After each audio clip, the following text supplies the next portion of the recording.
গুরু পূর্ণিমায় আজকে গুরুকে একটু ভোগ তো দিতেই হয়, তাই ভাবলাম ঠাকুরের জন্য একটু ভোগ রান্না করি। তো সব কিছু রেডি হয়ে গেছে, এখন ভোগটা রান্না বসাবো।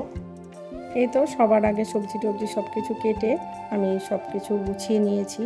এরপর ফার্স্ট যেটা ঠাকুরের নাম নিয়ে বসিয়ে দিয়েছি পায়েসটা হয়ে গেলে তারপর আস্তে আস্তে বাকিগুলো করব। আর আমি খুব অল্প পরিমাণেই করছি, খুব বেশি করছি না।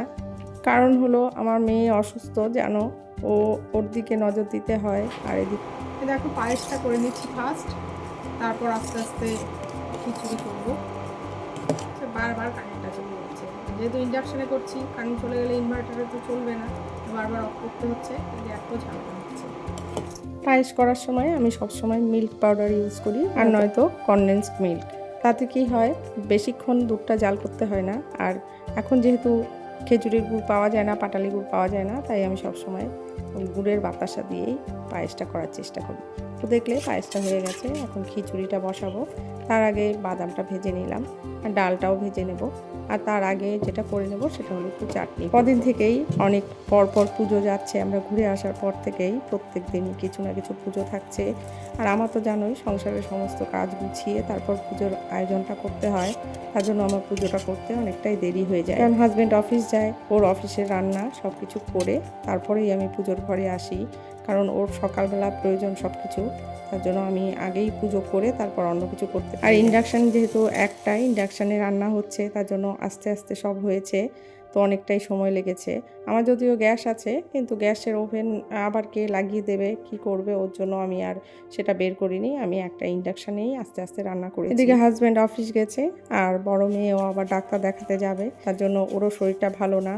তার জন্য আগের দিন ওকে নিয়ে গেছিলাম নারায়ণাতে ডাক্তার দেখাতে। সেখানে ডাক্তার দেখিয়ে বিশেষ আমাদের পছন্দ হয়নি, তার জন্য ভাবলাম আরেকটা ডাক্তার দেখিয়ে সেকেন্ড ওপিনিয়নটা নেওয়া দরকার। তো এর জন্য আজকে ওকে নিয়ে গেছে রুবি হসপিটালে।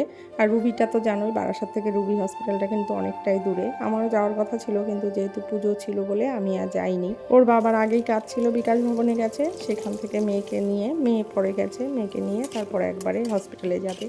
আমি প্রত্যেকবার খিচুড়িতে প্লেন খিচুড়ি করি, ভোগের খিচুড়ি। এবার একটু সবজি দিয়ে খিচুড়ি করলাম। সবজি দিয়ে খিচুড়ি করলে কিন্তু খিচুড়িটা বেশি ভালো হয়, তাই ভাবলাম কিছু সবজি যেহেতু আছে একটু খিচুড়িতে দিয়ে দিই। তো সবজিটা আগে ভেজে নিয়েছি, আর এদিক দিয়ে খিচুড়িটা আমি মোটামুটি হয়ে গেছে। ডালটা সেদ্ধ হওয়ার পরে চালটা দিয়েছি, যেহেতু গোবিন্দভোগ চাল, নয়তো বেশি গলে যাবে। তো দিয়ে তারপর ভাজা সবজিটা দিয়ে দিলাম। আর গ্যাসে সব সময় ওখানে রান্না করে অভ্যস্ত, এখানে সব কিছু বসে বসে এইভাবে করতে অসুবিধা হয়, কিন্তু তবুও মোটামুটি করতে পারি, খুব বেশি প্রবলেম হয় না। আর আমার মিক্সার গ্রাইন্ডার যেহেতু নেই, নিরামিষ, তার জন্য আমি এইভাবেই মশলাটা দিই, গুঁড়ো মশলা ইউজ করি, আর সাথে আদাটা এইভাবে কুচিয়ে দিয়ে দিই। খিচুড়িটা হতে হতে আমি একটু রেডি হয়ে নিই। পুজো করতে গেলে একটু শাড়ি না পরলে কিন্তু ভালো লাগে না। শাড়ি পরে একটু পুজো করলে মনে হয় যেন পুজো ভাইবসটা আসে, নয়তো আমার কাছে মনে হয় যেন পুজো ঠিক মনে হচ্ছে না। ভেবেছিলাম পুজোটা যদি তাড়াতাড়ি কমপ্লিট হতো তবে একটু মন্দিরে যেতাম। আমার গুরুদেব তো এখানেই থাকে, বারাসাতেই মন্দিরে, কিন্তু আমার আর যাওয়া হয়নি। পুজো হতেই অনেকটা সময় লেগে গেছে। তারপর ছোট মেয়ের আবার পড়া ছিল, ওর বাবা যেহেতু বাড়ি নেই, সে আমাকে গিয়ে দিয়ে আসতে হয়েছে, এর জন্য আমি আর মন্দিরে যেতে পারলাম না। এদিকে আমিও রেডি হয়ে গেছি, আর এদিক দিয়ে দেখো খিচুড়িটাও হয়ে গেছে। এবার 5 রকমের ভাজাটা করে নেব। পনিরও এনেছিল, কিন্তু পনিরের তরকারিটা করার আর আমার সময় হয়নি, তাই শুধু 5 রকম ভাজা দিয়েই ভোগটা দিয়েছি।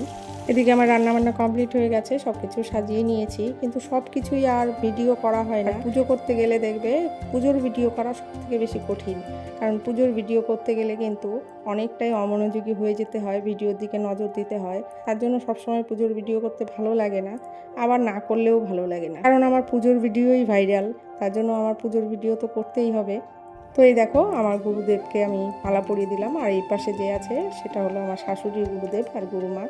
আর গুরুদেব হলো আমার দাদা গুরু। আমার গুরুদেব এখনও মন্দিরে আছেন, এই দাদা গুরু এখন আর নেই। উনি তোমরা হয়তো চেনো অনেকেই, মুরারি বাবাজি। আমার আর গুরুদেবের সাথে আজকে দেখা করতে যাওয়াই হয়নি। আমি আগের বছর গেছিলাম, ফল মিষ্টি সব কিছু নিয়ে একটু দেখা করে এসেছি, কিন্তু এবার যেহেতু হাজব্যান্ড বাড়ি নেই, তার জন্য আমারও যাওয়া হয়নি। ছোট মেয়ে বাড়িতে একা আছে, ওর শরীরটা অসুস্থ, তার জন্য আমিও আর যেতে পারলাম না। তো আমার ভোগের বিশেষ কিছু আয়োজন ছিল না, সামান্য একটু আয়োজন ছিল, সেটা দিয়েই ঠাকুরকে ভোগ লাগিয়ে দিলাম। এই তো দেখো আস্তে আস্তে সব কিছু দিয়ে দিলাম। একটা পুজো করতে অনেকটাই সময় লাগে এবং অনেক কিছু মন্ত্রপাঠ অনেক কিছুই থাকে, সব কিছু দেখানো সম্ভব হয় না। যতটুকু দেখানো যায় আমি ঠিক ততটুকুই দেখাই।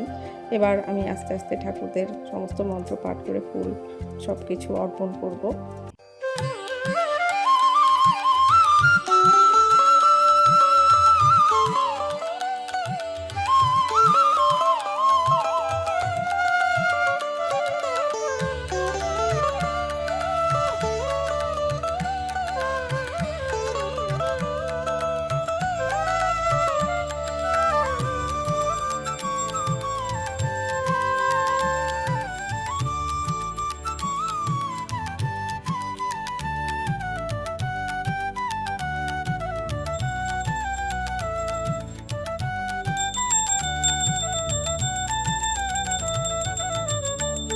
রাধে রাধে শ্যাম গোবিন্দা, রাধে রাধে মাধবা। গুরু পূর্ণিমায় আমি আমার গুরুর উদ্দেশ্যে আর আমার ভগবানের উদ্দেশ্যে যে সামান্য আয়োজন আমি করেছিলাম সেটাই আমি তোমাদের সাথে শেয়ার করলাম। তো এই তো আমার ভোগ নিবেদন হয়ে গেছে, তোমরা দেখে নাও। আর কে কীভাবে গুরু পূর্ণিমা পালন করলে অবশ্যই কমেন্টসে জানিও। আর ভিডিওটা ভালো লাগলে লাইক করো, শেয়ার করো, আর পাশে থেকো এভাবেই।